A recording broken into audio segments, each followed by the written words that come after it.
Some of the worst bit of advice I hear on the internet about social anxiety is just to think positively, and to me this just indicates a real lack of understanding around what social anxiety actually is. And why I say this is because if it was just as simple as just like correct your thoughts and just consciously practice in your mind rehearsing the same thoughts over and over again, so you reprogram the way your mind perceives the world, and then you would act confidently, then it would be a very quick process to uncover all the negative thoughts and just replace them with positive thoughts. But what this neglects, this like theory of looking at the mind and the way it operates, it's very like cognitive. It very looks at just rational thinking and thought. What this neglects is the actual physical sensations and the feelings that arise from social anxiety. And they tell you to like have deep breaths and try and feel like you're confident, and to I am confident, I am positive, yeah, I can speak to women, and they try and get you to close your eyes and envision you doing them things, and it completely neglects the part of you and suppresses the part of you where these negative and socially anxious thoughts are arising from. And it's like you're shamefully looking at them and suppressing them and trying to overcome them and replace them with these positive thoughts. And what this subtly does, which no one mentions, is that it actually suppresses the parts of you that are trying to express themselves, that feel anxious and feel scared and feel the fear of judgment. And just by trying to change the thoughts of this part of you, the way your brain works, all you're going to do is shove the part of you that is deep in your mind, that is socially anxious, deeper and deeper, and it's going to come out with more energy and more repression, and it's going to enlarge it instead of actually reduce it. And I think I should probably explain why I keep saying the part of you. If you look at the psychoanalytical theory or depth psychology, like Jungian psychology or whatever it is, you'll notice that there's a common theme that, and there's also like spiritual practices that mention this, like the Hinduism and Buddhism, that we are made up of just conflicting parts. Different personalities in our minds are constantly fighting in our brain to come into conscious awareness and live themselves out. So we're made up of like subcomponents of personalities, and this is why when you socialize with your parents versus when you go and speak to a pretty woman, you're a completely different person. There is different patterns and behaviors and emotions and goals and desires for each part of you that exists in the world. And let's say, for example, when you're hungry, you see the world through the eyes of someone that is hungry. Or when you're anxious around a pretty girl, you act completely different to when you're around a girl that you don't find attractive and you can speak confidently. So you are made up of just different personalities, and there's loads of different people and consultations going on in your mind, constantly directing and influencing your conscious will. So I would say here that when you try to program your mind to think positively, when you like try and take away the existence of these negative thoughts and replace them with these positive thoughts, all you're doing in actuality is suppressing that part of you, that personality, deeper into your mind, and you're just suppressing it. And what happens when you suppress things is you create an energetic response of shame, and that energetic response has energy in it, so it sits in the depth of your mind, sits in the shadow is called, which is like the suppressed side of our personality, and it comes out in your actions, and the anxiety actually gets worse from it. So instead of just trying to think positively, instead of trying to reprogram your mind of just I am confident and envision yourself doing confident things, what you need to do is you need to really embody the part of you that is socially anxious, like the part of you that elicits a response of social anxiety when you speak to a pretty woman, or you speak to a family member, or you go out and apply for a new job. That part of you that feels socially anxious, you need to understand and conceptualize why that anxiety is coming into fruition.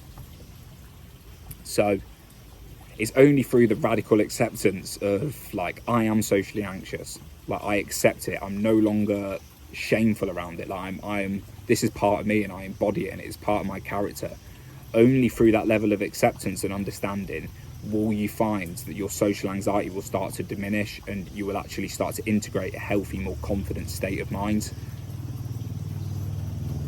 So what I would recommend doing is writing down a list of the situations that make you socially anxious. Like what is it in your day-to-day life that is eliciting the response of social anxiety? Is it when you go and speak to a pretty girl? Is it when you go and speak to a family member? Is it when you apply to a job? Is it even when you just speak to a cashier? Like, write down a list of the situations that are making you socially anxious. And once you've got this, that's the first step into building the awareness of, oh, I actually get a response of social anxiety here. Or when I look a cashier in the eye, I get this strong feeling in my body. Like, start writing down what situations make you anxious and how it makes you feel when you're in them situations. And then once you've done that, you've built up awareness, you've built up a report of the situations and the feelings that arise from going out and socializing. Then I want you to start understanding, where do these beliefs and narratives around these situations come from? So let's say, for example, there's a pretty girl in front of me and I go to speak to her and I get this dissociated feeling in my body. My heart rate starts increasing. I get brain fog. I can't think. I'm stuttering. My heart's racing. And I feel like I'm not in control. Once I'm out of that situation, I want to be asking myself, why did that happen? Why did, when I looked at that pretty girl in the eye, why did that feeling of social anxiety arise? And you'll get an answer. And this answer could be anywhere from, I felt like she was judging me, so I was scared to what she was going to think of me. I felt ashamed in the way I looked. I didn't look good enough to speak to her. I was anxious with my voice, blah, blah, blah. And you're going to get all these answers sprouting out of why the social anxiety arose. And soon after that, I want you to keep digging in why. So let's say, for example,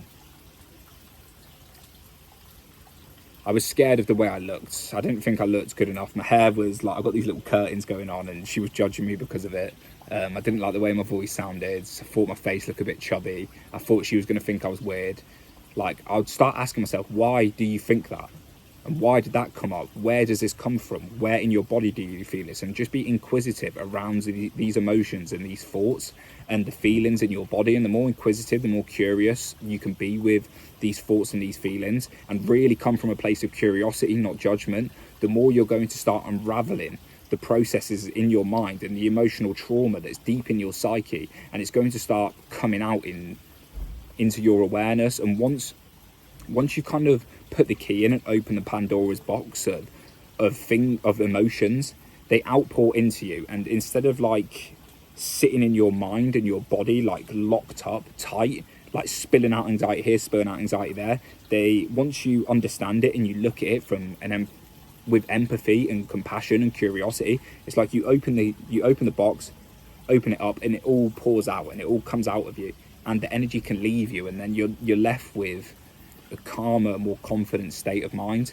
instead of constantly suppressing all this trauma. It's kind of like carrying a heavy backpack around with you, and the more you suppress your emotions, the heavier the backpack gets. But when you start becoming aware of the emotions and the thought processes and the experiences you've had with your childhood and your relationship to your parents, and so be it, the more you start throwing shit out of this backpack and it starts getting lighter, and you move lighter and you move through the world with more confidence, and like your posture starts becoming upright and you start becoming less tight and less anxious.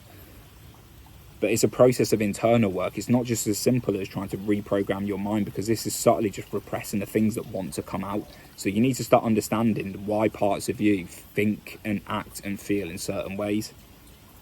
And when you're doing this, be careful not to attach to rational thought, because there's a difference between thinking and feeling. And a lot of people try and over-intellectualize or over-analyze their thought patterns or the way they're perceiving the world. But it's helpful if you can just like embody how it feels to be that anxious version of you, like really feel the anxiety, and you can let it go through that way. Because once you no longer attach with it and try to suppress it, once you let it come up to your conscious awareness, the nature of reality is for things to come and go. Reality is flux. Your body is flux. Everything's vibrating and constantly changing in your body, in the universe, out in matter, atoms. Everything's constantly vibrating and changing. And when you can dissociate or detach away from your anxiety, and you can just be, and you can watch it and observe it with compassion and curiosity, the nature of it is to like come up and dissipate, and it's going to go, and you're going to be lighter for it. But when you attach to it and when you're like shameful around it, it's like you give the vibrations more energy. And I hope this is making sense. I feel like I've gone a bit like metaphysical with it here.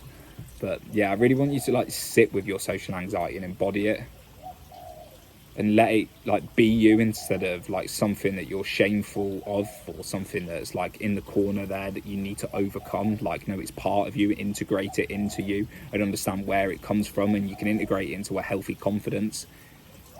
And a lot of it you're going to find is like younger parts of you, and it might be like a version of you that's like 10 years old, 11 years old, who when he went into school got bullied and called certain names and had a certain comment from a certain person, and now he is locked up inside of you, scared, and is seeing the world through that interpretation. And he's not realised that he's grown up to be an adult and someone who has a job and someone who operates in the material world and holds a job down and socialises. He doesn't see the world through that. So when he gets into social situations, the younger part of you comes up into your conscious awareness and acts out his framework of thinking and his beliefs and his feelings, and that's where the social anxiety comes from.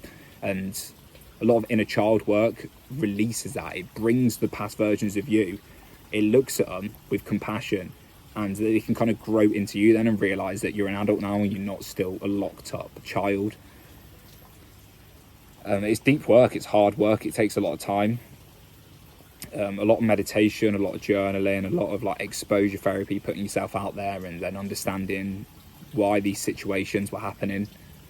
But it's worthy, and you can get through this. And if you follow the right sort of advice and you read the right sort of content, you watch the right sort of content, read the right sort of books, with 4 to 6 months of dedicated practice, you can heal 90% of your social anxiety.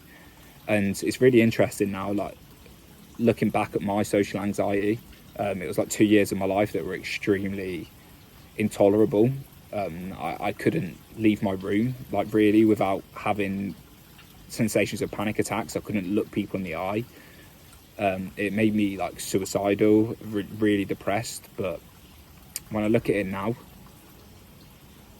and it arises now, it's more with a compassion and a curiosity. And it's like when social anxiety arises, it's like, oh, here's social anxiety, let's figure out why it's come up, like what are the feelings of it. And it doesn't affect me. I can be in a conversation, and through the mindfulness that I've done and the meditation, it's like I can detach away from it and observe it and watch the context of it and the contents of it without letting it be me and letting it affect me. And it's freeing because I can go and socialise now. I can speak to women, I can speak to people, and I'm like travelling. I'm out in Bali at the moment, and I can literally have someone next to me. I can just talk to them, and I can just waffle their ear off, and there's no sense of doom or fear of judgment when it's happening. It's very free, and it comes from a place of authenticity, and it comes from a place of me being me, instead of like worrying about what I'm doing or worrying about if people are staring at me. And it's freeing. So and it's possible for other people. So if anyone wants help, or if anyone needs help with social anxiety, just drop me a message. And I'm more than willing to help people work through their anxiety and like just give people guidance and maybe sit there and listen to people, because I think it feels like my gift to give back to the world, even though I've managed to get to a point where I'm confident in myself now. So yes, people, thank you very much for listening. Appreciate you checking in, and I'll see you all in the next video.